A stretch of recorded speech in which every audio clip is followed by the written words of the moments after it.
El embarazo adolescente es un problema social muy grave en el Perú. Desinformación e ilegalidad son algunas de sus características. Silvia Ramírez hoy administra una empresa de productos multimedia, pero hace 19 años, en la turbulenta década de los años 90, tuvo a Yanis cuando apenas había empezado a ser mayor de edad.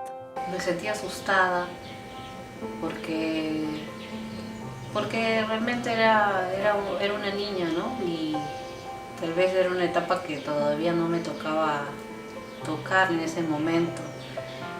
Y no sabía qué hacer, no sabía en qué confiar, a quién decirle, ¿no? Lo que me estaba sucediendo. Por otro lado, tenemos a María José Valderrama, o como prefieren que la llamen, Majo. Ella es una chica que hasta hace unos meses estuvo viviendo en carne propia todo lo que conlleva el embarazo. Como una sorpresa que le brindó la vida, ella ha comenzado desde hace muy poco un viaje con su hijo, Joaquín, quien cada día crece más.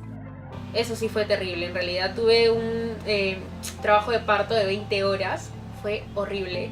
O sea, horrible ¿por qué? Porque el dolor es algo que no lo puedes controlar, es inexplicable lo que se puede sentir, porque sientes que te parten los huesos, es horrible, pero es que a mí me tocó estar sola.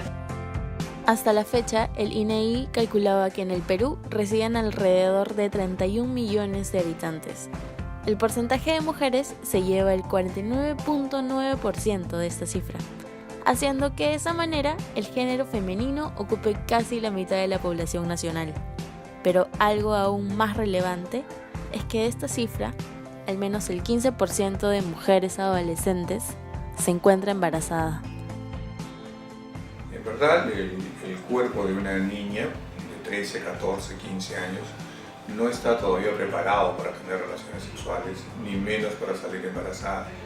Lo cual no significa que no puede salir embarazada, pero si es que lo hace, su organismo no está adecuadamente preparado. Los chicos en los colegios ahora están muy sexualizados, buscan espacios a la salida, no buscan un espacio íntimo, sino la calle es su espacio. Y yo creo que están sobreestimulados. Y esa sobreestimulación viene de la misma sociedad, los medios de comunicación, toda la televisión, lo que se ve ahora, ya no hay esa censura, digamos, que había antes, sino que todo está abiertamente. La información transmitida hoy en día está cargada llena de mensajes, muchos de ellos llenos de morbo y sexualizados, los cuales los jóvenes deben de descifrar por su propia cuenta. Lo hacen solos debido a que muchas veces en casa no se instruye una educación sexual base, ya que se considera en muchas familias un tema tabú. Por otro lado, bajo la percepción de distintos especialistas, al ser el Perú un estado laico, la mayoría de colegios, por no decir todos, se rigen a este dictamen que poco favorece al conocimiento sexual integral.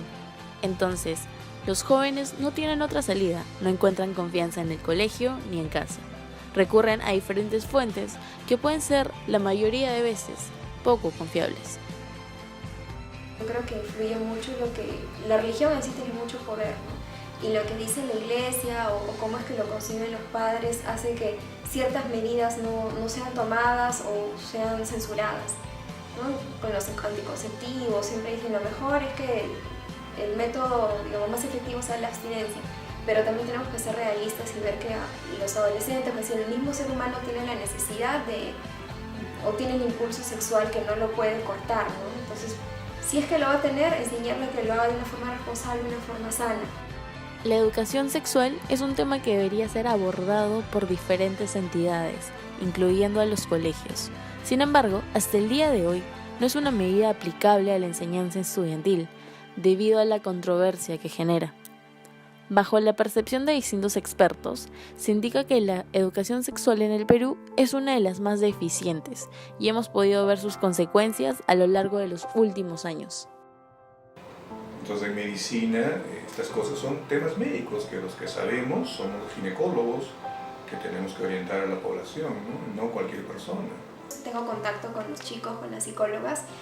Y no hay, por ejemplo, talleres de educación sexual. Hay de habilidades blandas o de lo que son interrelaciones, pero no he llevado tal cual un programa, un acompañamiento. Y una vez, hace tiempo, cuando yo estuve en el mismo colegio como practicante, lo vimos, pero algunos temas no los querían tocar a profundidad. Y eso sucede en muchos colegios. Hay un temor de los profesores, de los padres, en que se profundice y que los alumnos tengan más información. Lo que sucede luego, y es en su mayoría inevitable, son las consecuencias de estos embarazos jóvenes. Si una mujer joven queda embarazada y decide quedarse con el bebé, muchas veces sus estudios quedan truncos, incompletos. A veces ya no vuelven a retomarlos, o si lo hacen, los abandonan al poco tiempo. El hijo absorbe el tiempo de la madre. Acá en el Perú se muere una mujer por día como consecuencia del parto y del embarazo. Entonces, obviamente, menos posibilidades de muerte tiene un paciente que viene a la consulta con su esposo, que tiene una edad razonable, que está bien alimentada, que no está anémica, que puede pagar incluso un médico particular, que puede atenderse en una clínica y durante el parto lo acompaña la mamá, el papá, los hermanos, y en el parto propiamente dicho entra el marido. Entonces la mujer se va a sentir mucho más cómoda, a diferencia de una ñaña de 15, 16, 17 años. En las noticias se ve que las chicas abandonan a sus bebés, ni siquiera es que los dejen adopción, sino que se los dejan abandonados literalmente. Por otro lado, hay ciertas personas que recurren al aborto. Sin embargo, hay muchas complicaciones con este tema, debido a que el aborto terapéutico no es legal en el Perú, ni mucho menos en países de América Latina. Es por eso que existen muchas clínicas abortistas clandestinas, que en su mayoría de veces presentan condiciones precarias y antihigiénicas, y que ponen en riesgo la vida de las mujeres que se practican dicha operación. Aproximadamente en Lima hay 300.000, dicen estadísticas, obviamente no probadas, abortos. Los abortos clandestinos han cambiado mucho de su forma original que ha pasado hace algunos años. Creo que si fuera el aborto es peligroso también para la mamá. O sea, de todas maneras el bebé lo va a afectar sí o sí, y para las madres también se hace peligroso cuando no es hecho en un centro hospitalario, una clínica, o no se tienen todos los cuidados. Sí, hasta a veces se complica y las mamás pueden morir. En cuanto a los cuidados de la sexualidad, muchas personas no toman conciencia hasta después de empezar la vida sexual. Los métodos anticonceptivos que se encuentran en el mercado farmacéutico son muchos y de todas las marcas, para todas las comodidades económicas. Pero, ¿cuál utilizar? Esa es la pregunta que se hacen la mayoría de jóvenes y adolescentes, algunas de ellas obviando algunos métodos que son experimentales o poco conocidos. Según la percepción de distintas entidades del Estado como APROPO, el principal método anticonceptivo y el más conocido es el preservativo, relevante por ser el más efectivo.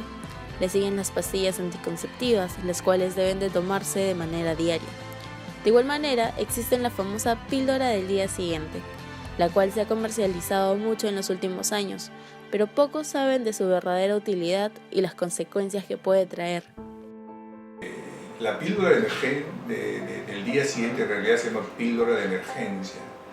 Entonces la píldora de emergencia ha sido diseñada para usarla en emergencia, cuando hay violación, cuando hay ruptura del preservativo en el acto sexual, cuando hay una relación no consensuada. El ginecólogo Jorge Olivas indica que no todos los métodos anticonceptivos son 100% seguros. Siempre hay un margen de riesgo que una persona debe de considerar al mantener relaciones sexuales.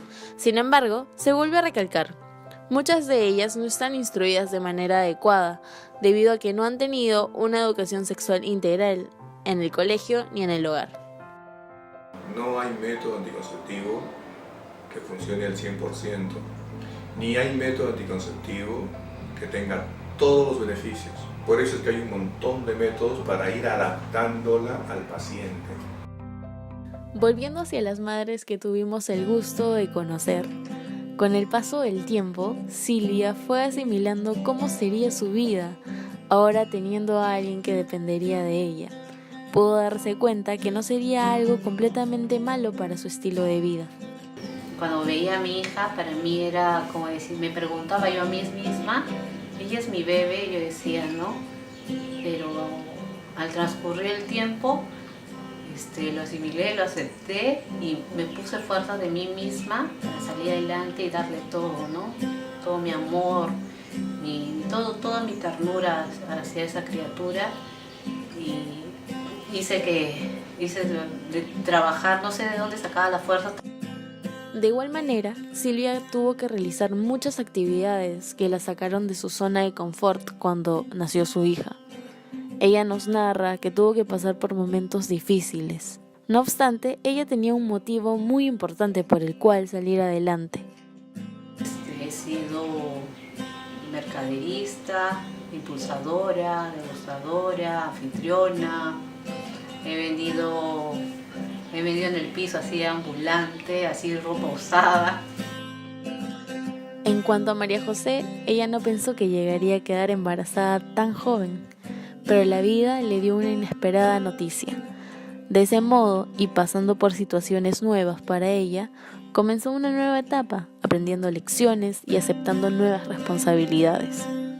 Claro, yo me acuerdo de que antes decía, no, ni loca voy a tener un hijo a esta edad, imagínate, mis papás me matan, mis estudios, no. Pero obviamente ya pasó, me tocó vivir eso, obviamente uno nunca puede decir nunca, pero sí, obviamente es una experiencia completamente distinta, o sea, te tienes que privar de muchas cosas. Como una catarsis para su situación y aprovechando que Majo estudia la carrera de comunicaciones, abrió un blog titulado Creciendo con Mami, en el cual contaba sus experiencias como madre primeriza y de igual manera relataba sus dudas, consejos y tips. Creciendo con Mami nace a raíz de lo mismo que yo estoy estudiando comunicaciones. Nos dejaron hacer un proyecto, pero dije, ok, estoy embarazada y por qué no ir experimentando, ir cogiendo cada cosita que me va pasando y comentarla, ¿no? Compartir la cosa que yo también aprendo. Y dije, ok, hago de maternidad. Finalmente, no cabe duda que si bien el embarazo es una etapa que no es fácil para la mayoría de mujeres, sean jóvenes o adultas, en algunos casos las madres llegan a salir adelante. Entonces, existen muchas causas por las cuales una mujer joven puede salir embarazada, como la desinformación en cuanto a la educación sexual, debido a que estamos en un entorno cargado de medios que transmiten mensajes de morbo. Sin embargo, ya es voluntad propia el intentar superarse y poder seguir con su vida, añadiendo a un pequeño ser humano en ella.